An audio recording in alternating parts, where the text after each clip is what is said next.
Even a man who is pure of heart, and says his prayers by night, may become a wolf when the wolf's bane blooms, and when the autumn moon is bright. Welcome back, everyone, to Lycan Lunacy. Yeah, it's been a while since I looked at a werewolf movie, so let's change that.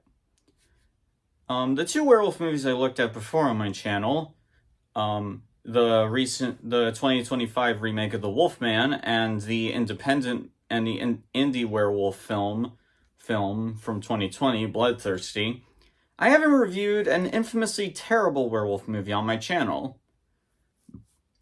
We're changing that today.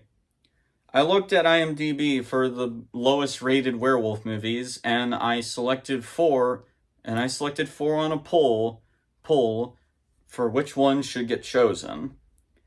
And you all have voted, and I'm about to deliver. We're going to look at An American Werewolf in Paris, the bizarre sequel to the original John Landis classic, An American Werewolf in London from 1981. I've talked about An American Werewolf in London before on this channel, and I like the movie. It's not one of my personal favorites. The comedy doesn't do it for me a lot. I'm not much of a laugher, to be honest, but I do respect the film, and I still enjoy it for what it is. It's kind of similar to one of John Landis's other films, Blues Brothers. I don't find that movie that funny either, but because of all the car chases, good acting, good musical numbers, I still find the film very entertaining. And I feel very much the same way towards An American Werewolf in London. It doesn't make me laugh a lot, but it is still a good movie. And it definitely deserves its reputation, especially with the fantastic makeup and practical effects work of the legendary Rick Baker. Why anyone decided to make a sequel, though, is odd.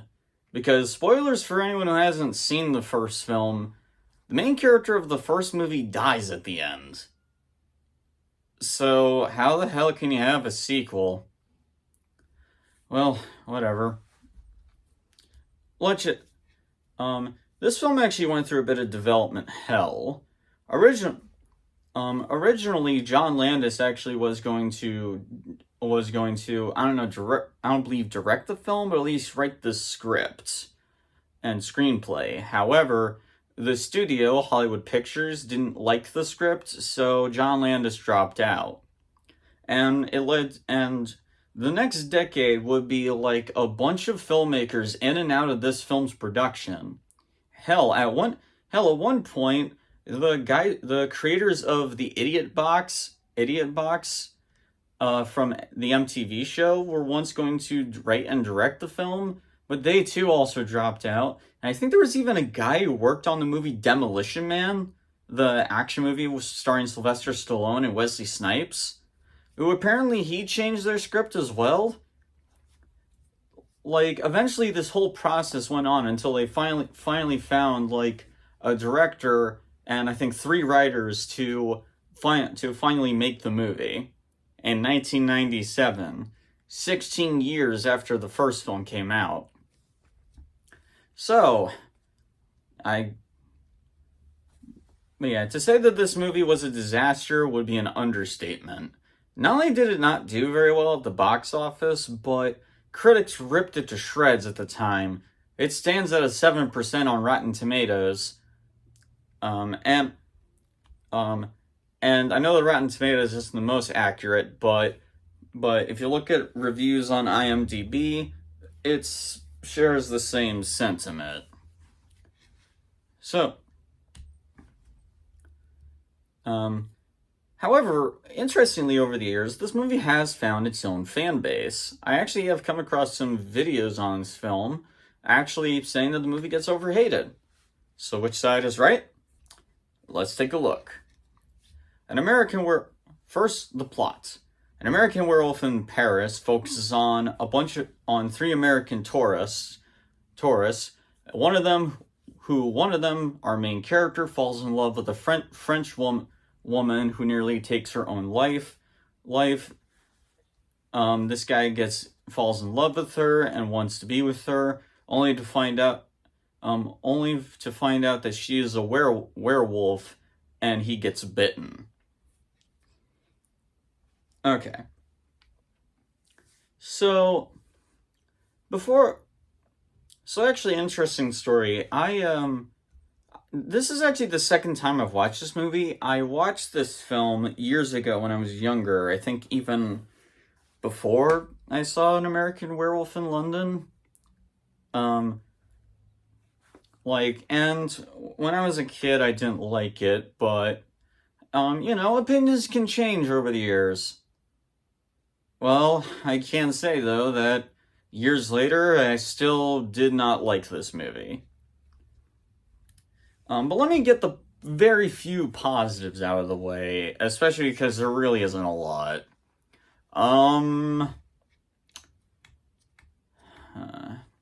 I guess the acting is fine, I guess. I mean, I don't get the feeling that anybody on this film was half-assing it. I just think it's either the direction or just the fact that the comedy in the film is not that great. But the actors are clearly trying in this. The best actor in the film is definitely the actress who plays Seraphine, mostly because she plays the role a lot more straight. Everybody else in this film, especially our main protagonist Andy, they play it very jokey and goofy like a 90s rom-com. But the actress playing the love interest, Seraphine, she plays it completely straight, and her performance is probably the most interesting in the bunch. Only because her acting fits a werewolf movie a lot better than everybody else's. But, so, is there anything else I liked? No, not really. I mean, I guess the ghosts looked okay. Which, oh yeah, for anyone who hasn't seen the first movie, this movie does follow some of the same rules that the first film established. In particular, when a werewolf kills someone, their ghost is trapped in limbo, and they're forced to be stuck there and won't be able to pass on until the werewolf curse is gone for good, and that means that the last werewolf needs to die. It does follow that rule, and I will give credit. The makeup on them, it's nowhere near as good as the makeup effects from the original. They're serviceable, and they actually look a lot better than I remember. That's really about it. Everything else in this movie, I did not care for. The biggest problem with this movie to me is its tone. This does not feel like a sequel to An American Werewolf in London. This honestly feels more like a crappy 90s rom-com that just so happens to have werewolves in it. Which I will admit, I'm not the biggest fan of rom-coms myself. I mean, they're fine, they're just not for me.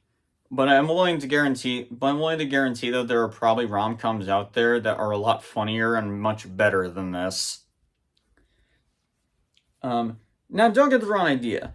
The first film was a comedy, too. The difference, though, was the style of comedy. An American Werewolf in Paris' comedy is very much like a 90s rom-com. It's goofy, silly, and a bit lowbrow. Whereas in the original film, it's a very dark, twisted sense of humor. From whether it be that batshit insane dream sequence that David has, where his family is attacked by Nazi werewolves. Yes, really. Or any of the encounters that David has with Jack, and his body becomes more and more decrepit. The movie, the first film was a comedy, but it was still a horror film, and as such, its dark comedy fit the horror tone like a glove. The two worked off each other better. But in an American Werewolf in Paris, the two tones just don't mesh as well together, and it just creates this weird hybrid that doesn't really work. Like, like, to any Dragon Ball fans out there, um, you know, you know those moments, like say that one bit in Dragon Ball Super Broly, where if one person botches up the fusion dance, they turn into a nightmarish fusion that just sucks. That honestly is the perfect metaphor for an American Werewolf in Paris. It's two styles going together, but they don't go well at all. Um, which I mean, maybe I wouldn't mind. Maybe I wouldn't mind if the comedy was good, but honestly, it's not.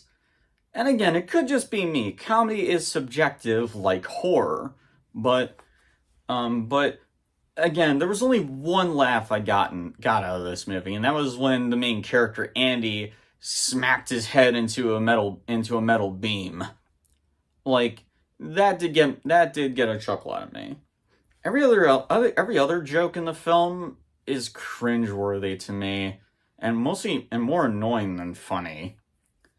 There's a stupid as hell gag in a coffee shop involving condoms, and it's so dumb. And not even dumb in a funny way, like say any of the random bits from Monty Python and the Holy Grail. No, it's just cringe dumb. Like, this is fucking stupid. The joke's not landing. I hate it. Mm.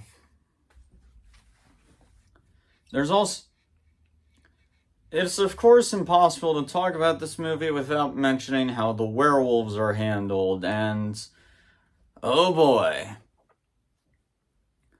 Okay, so like I said before, the thing that made the original film so great was the practical effects and makeup, especially for the infamous transformation sequence.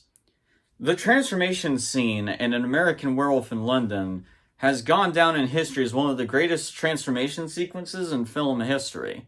Hell, it won an Academy Award for Best Makeup. So how does the sequel fare with its effects? Horrible. Almost all the effects are shitty CGI, and it looks terrible. Like it looks so bad. It's whenever werewolves are attacking people, it felt more like I was watching Nintendo 64 characters come to life and attack people. The werewolf monsters from Castlevania 64 just showed up. Like, they just look that terrible. Also, I find it weird that they don't look anything like how the werewolf looked in the first film. Although then again, I don't think the first movie was consistent with that either. Like, and maybe it's just me, but something that I noticed in the original film in the first movie is when David first transforms into a werewolf, he has black fur. They don't show the werewolf look like that close up, but you can clearly see he has black fur. But towards the end of the film, when he transforms again, it's now suddenly gray. It's one inconsistency that kind of bugs me, but whatever. Um, so whatever. Um, yeah, yeah. Even then, though, these werewolves just don't look good. The CGI is so fake that, like, the CGI is so fake that whenever the werewolves attack people, it looks fake as hell. It almost looks like a really bad cartoon. And please, please, do not, I repeat, do not type down in the comments, oh, it was the late 90s, so cut him some slack. No. 1991, Terminator 2 came out. The CGI in that film still holds up these years later. A couple years later, Jurassic Park came out. Again, the CGI in that film still holds up years later. Hell, even the effects in Jim Carrey's The Mask, well, even though it's meant to be a bit more cartoony as opposed to realistic looking, they still look better than the effects in this film. There was clearly a way of making CGI look at least decent at the time. So no, I'm not going to cut this film any slack because the CG artists were lazy fucking hacks. Sorry, I'm all for I'm sorry, I'm just so sick of there are some people out there that say, well, it came out at this point in time. You just back off. There were movies that came out before it that look infinitely better. So no, I'm not cutting shitty movies that have shitty CGI from the 90s any slack. If the CG didn't look good, they should have found ways to work around it. Anyway, but yeah, sorry, rant over. Also, for some reason, and I don't know why they decided to do this, but when Seraphine transforms, for some reason they feel the need to show that she has 6 nipples. Why do they just feel the need to point that out? What's the point? What's the purpose? Don't get me wrong, I'm not acting like, don't get me wrong, I'm not saying this because I'm a prude or anything like that. I'm just saying, if you're going to do that, couldn't you at least make it look disturbing? The movie Ginger Snaps, for example, they did the same thing, but in that film, it's disturbing looking. It's haunting. It's really fucked up in that film. Here, it just feels random. But, whatever.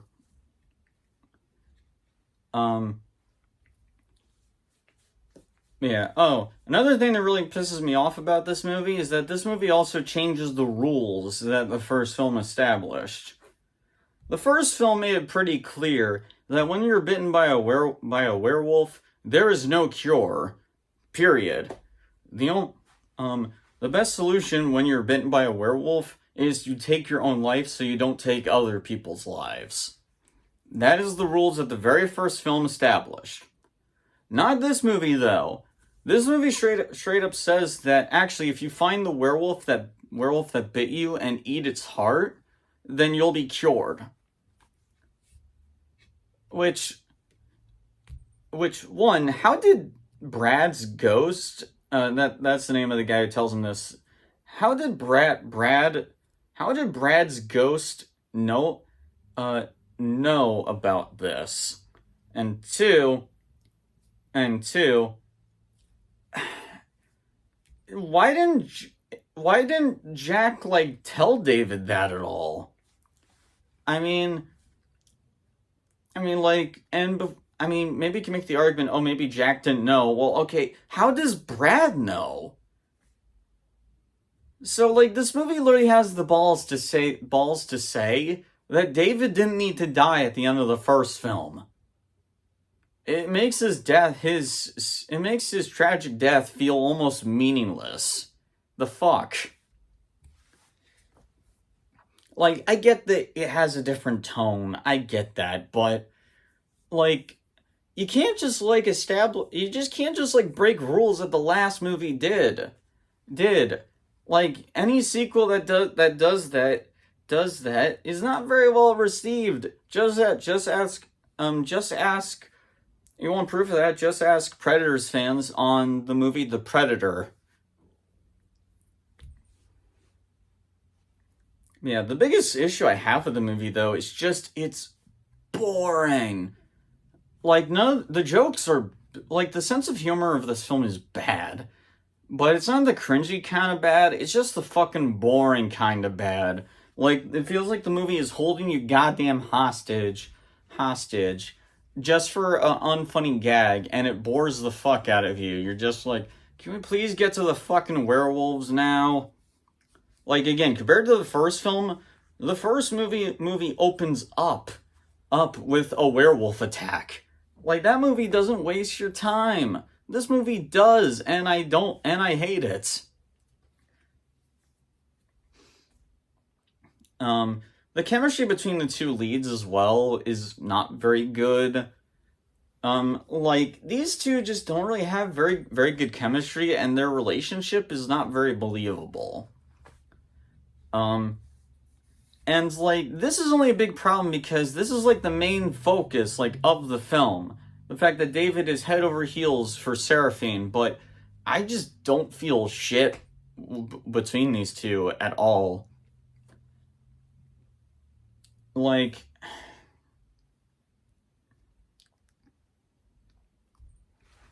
the movie's bad. Like, it's not even a fun kind of bad. It's just bad. It's bland. It's boring. The jokes are not funny. The CGI effects are god awful. In my opinion, it's just as bad as everyone says.